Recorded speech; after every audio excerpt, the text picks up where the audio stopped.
Bagaimana akan bersikap anti korupsi jika sejak muda hanya sibuk dengan urusan sendiri? Di negeri ini yang penuh muslihat, korupsi seolah jadi perkara lumrah. Perburuan menjadi paling kaya menjadi hobi para abdi negara. Satu demi satu lembaga amanah reformasi ditunjukkan rayuan korupsi.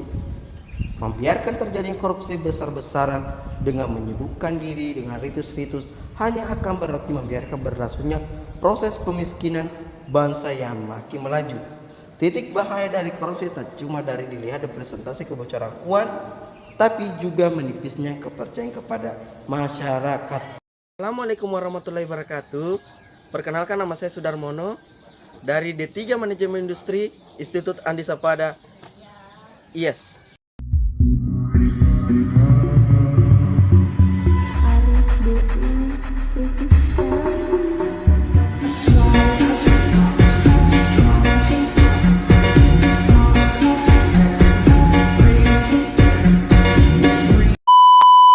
Ini saya akan menjelaskan prinsip-prinsip anti korupsi. Bagaimana penjelasannya? Yuk simak sampai akhir. Akuntabilitas adalah aktivitas yang mengacu pada kesesuaian antara aturan dan pelaksanaan kerja semua lembaga. Mempertanggungjawabkan kinerja sesuai aturan, main baik dalam bentuk konvensi, dalam de facto maupun konstitusi dijawab. Oke.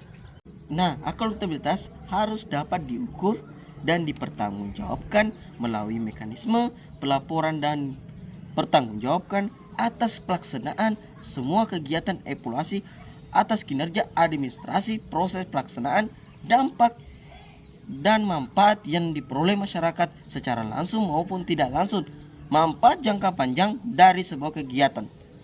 Terima kasih kawan-kawan dan teman-teman telah menonton video saya mulai dari pertama dan terakhir. Kegiatan hari ini telah membangunkan prinsip-prinsip tentang anti korupsi. Dengan ini kita dapat menerapkan di kehidupan masyarakat karena korupsi sudah berbudaya di negeri ini. Jadi kita harus menghilangkan jejak-jejak walaupun sebutir pasir, karena kita layak untuk berhasil dan kita punya tujuan untuk mencapai kemajuan yang lebih tinggi. Seperti halnya dengan korupsi harus dihilangkan negeri ini. Terima kasih. Assalamualaikum warahmatullahi wabarakatuh. Put your hands up.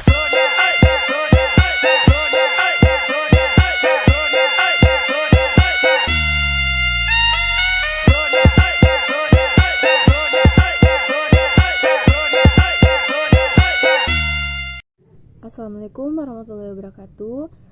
Perkenalkan, nama saya Julianti dari Prodi Manajemen Industri. Jadi pada video kali ini saya akan menjelaskan bagaimana sih pandangan transparansi dalam korupsi. Jadi transparansi itu ada yang dinamakan transparansi anggaran, adalah keterbukaan informasi tentang sektor keuangan publik.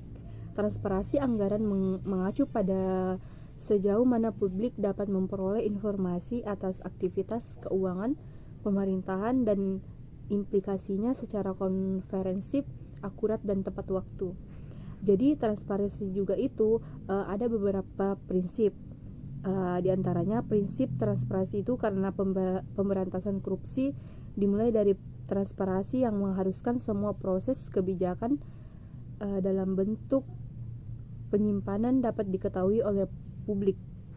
Jadi transparansi juga menjadi pintu masuk sekaligus proses kontrol bagi seluruh proses dinamika struktural kelembagaan.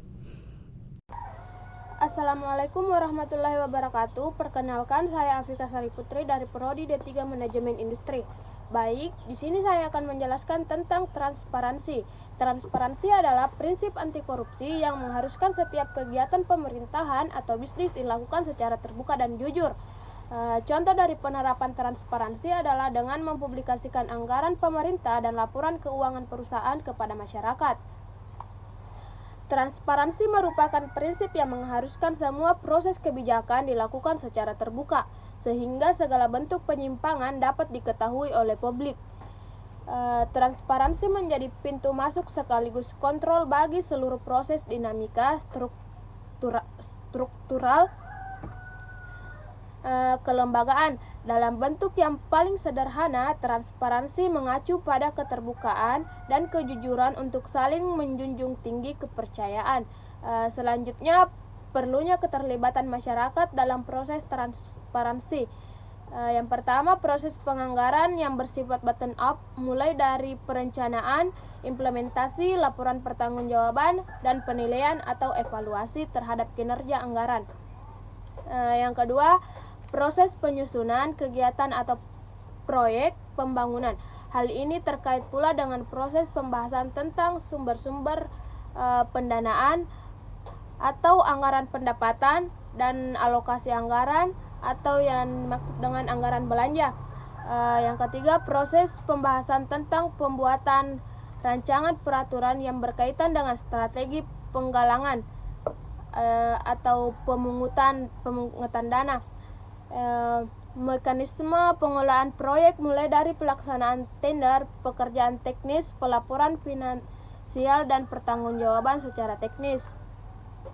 Selanjutnya, proses pengawasan dalam pelaksanaan program dan proyek pembangunan yang berkaitan dengan kepentingan publik, dan yang lebih khusus lagi adalah proyek-proyek yang diusulkan oleh masyarakat sendiri.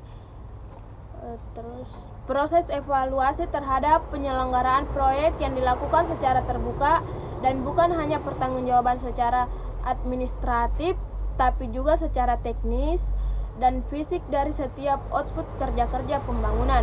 Sekian dari saya. Assalamualaikum warahmatullahi wabarakatuh. Assalamualaikum warahmatullahi wabarakatuh. Perkenalkan, nama saya Selvira, NIM saya 2203032. Saya akan menjelaskan tentang kewajaran dalam korupsi. Prinsip fairness atau kewajaran ini ditunjukkan untuk mencegah terjadinya manipulasi atau ketidakwajaran dalam penganggaran, baik dalam bentuk markup maupun ketidakwajaran dalam bentuk lainnya. Sifat-sifat prinsip kewajaran ini terdiri dari 5 hal penting, yaitu komprehensif dan disiplin, fleksibilitas, terprediksi, kejujuran, dan informatif. Sekian dan terima kasih. Bismillahirrahmanirrahim. Assalamualaikum warahmatullahi wabarakatuh. Perkenalkan, nama saya Agung Ramadana dengan NIM 2203069, Prodi D3 Manajemen Industri. Selanjutnya, saya akan menjelaskan materi tentang kontrol kebijakan. Kontrol kebijakan ini merupakan upaya agar kebijakan yang dibuat betul-betul efektif dan mengeliminasi semua bentuk korupsi. Bentuk kontrol kebijakan berupa partisipasi, evolusi, dan reformasi. Kontrol kebijakan partisipasi yaitu melakukan kontrol terhadap kebijakan dengan ikut serta dalam penyusunan dan pelaksanaannya. Lalu, kontrol kebijakan evolusi atau oposisi yaitu dengan menawarkan alternatif kebijakan baru yang dianggap lebih layak. Dan selanjutnya, kontrol kebijakan reformasi atau revolusi yaitu mengontrol dengan mengganti kebijakan yang dianggap tidak sesuai. Korupsi yang terjadi di Indonesia sudah sangat mengkhawatirkan dan berdampak buruk luar biasa pada hampir seluruh sendi kehidupan. Korupsi telah menghancurkan sistem perekonomian, sistem demokrasi, sistem politik, sistem hukum, sistem pemerintahan, dan tatanan sosial kemasyarakatan di negeri ini.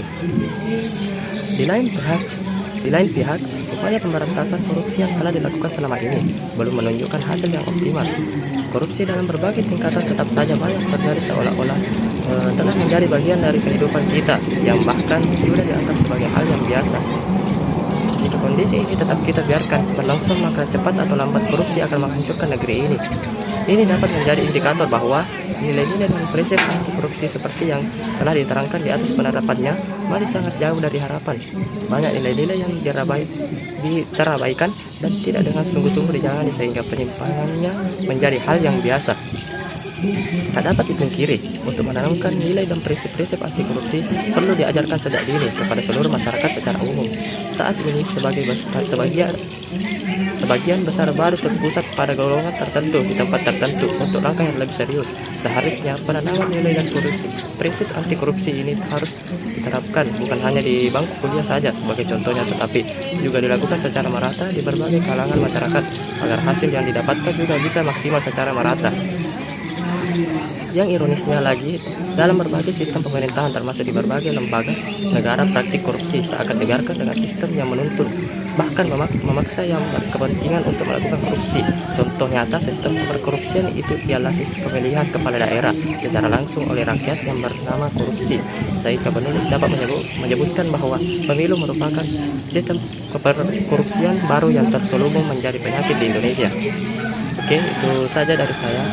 Assalamualaikum warahmatullahi wabarakatuh. Assalamualaikum warahmatullahi wabarakatuh. Kali ini kami akan membahas tentang prinsip anti korupsi. Prinsip anti korupsi sangat penting dalam melakukan kontrol kebijakan, karena korupsi dapat merusak implementasi kebijakan dan merugikan kepentingan publik. Berikut adalah beberapa prinsip anti korupsi yang diperhatikan dalam melakukan kontrol kebijakan. Salah satunya adalah transparansi. Transparansi menjamin bahwa informasi tentang kebijakan, tindakan dan pengelolaan keuangan publik dapat diakses dengan mudah dan terbuka untuk umum. Dengan demikian, semua pihak dapat memantau dan mengevaluasi implementasi kebijakan, dan korupsi dapat terdeteksi lebih mudah. Kemudian yang kedua adalah akuntabilitas. Akuntabilitas menjamin bahwa pejabat pemerintah dan lembaga publik bertanggung jawab atas tindakan dan keputusan mereka, serta mampu dipertanggungjawabkan atas penggunaan dana publik. Hal ini dapat mendorong pejabat dan lembaga publik untuk menjalankan tugas dan tanggung jawab mereka dengan baik, serta mencegah terjadinya tindakan korupsi. Kemudian yang ketiga adalah pengawasan. Pengawasan juga dapat membentuk lembaga dengan sistem pengawasan yang efektif untuk memastikan bahwa implementasi kebijakan tidak melanggar hukum dan dapat berjalan dengan baik. Pengawasan ini juga dapat memastikan bahwa dana dan sumber daya publik digunakan dengan tepat, serta dapat mencegah terjadinya tindakan korupsi. Kemudian yang keempat adalah integritas. Integritas mendorong pejabat pemerintah dan lembaga publik untuk menjunjung tinggi moralitas, kejujuran, dan tindakan melakukan tindakan korupsi. Hal ini dapat dilakukan dengan memberikan pelatihan dan pembinaan terhadap nilai-nilai integritas kepada para pejabat dan staf yang terlibat dalam implementasi kebijakan. Kemudian yang kelima adalah penegakan hukum. Penegakan hukum dapat mengadopsi undang-undang dan kebijakan yang memperketat penegakan hukum terhadap tindakan korupsi dan menghukum pelaku korupsi secara adil dan transparan. Hal ini dapat memberikan efek jerah kepada pelaku korupsi dan mencegah terjadinya tindakan korupsi di masa yang akan datang. Dengan demikian, memperhatikan prinsip-prinsip anti korupsi dalam melakukan kontrol kebijakan, maka implementasi kebijakan dapat berjalan dengan baik sesuai dengan tujuan yang ditetapkan dan memenuhi standar yang telah ditetapkan, serta dapat meminimalisir terjadinya tindakan korupsi. Demikian, wassalamualaikum warahmatullahi wabarakatuh. Assalamualaikum warahmatullahi wabarakatuh. Perkenalkan, nama saya Siti Sakina dari D3 Manajemen Industri. Jadi di sini saya akan menjelaskan tentang kewajaran dalam korupsi. Jadi saya akan menjelaskan sedikit. Ditunjukkan untuk mencegah terjadinya manipulasi dalam kurun ketidakwajaran dalam penganggaran, baik dalam bentuk markup maupun ketidakwajaran dalam bentuk lainnya. Terima kasih. Baik, Assalamualaikum warahmatullahi wabarakatuh. Perkenalkan, nama saya Firmansyah dari kelompok 2 Pendidikan Anti Korupsi. Nah, di sini saya akan menjelaskan tentang prinsip-prinsip anti korupsi. Salah satunya ialah akuntabilitas. Nah, akuntabilitas adalah konsep yang sangat penting dalam prinsip anti korupsi. Prinsip-prinsip anti korupsi yaitu akuntabilitas bertujuan untuk mencegah, mengungkap, dan menindaklanjuti tindakan korupsi dalam segala bentuk. Nah, akuntabilitas itu merupakan salah satu mekanisme yang digunakan untuk memastikan bahwa tindakan pemerintah dan para pemegang kekuasaan itu dilakukan dengan integritas dan tanggung jawab. Dalam konteks anti korupsi, akuntabilitas itu dapat diartikan sebagai kewajiban dan tanggung jawab para pemegang kekuasaan, baik individu maupun institusi, untuk bertanggung jawab atas tindakan dan keputusan mereka. Nah, hal ini mencakup transparansi dalam penggunaan sumber daya publik, pelaporan yang akurat tentang tindakan mereka, serta pemantauan dan pengawasan yang efektif untuk mencegah penyalahgunaan kekuasaan.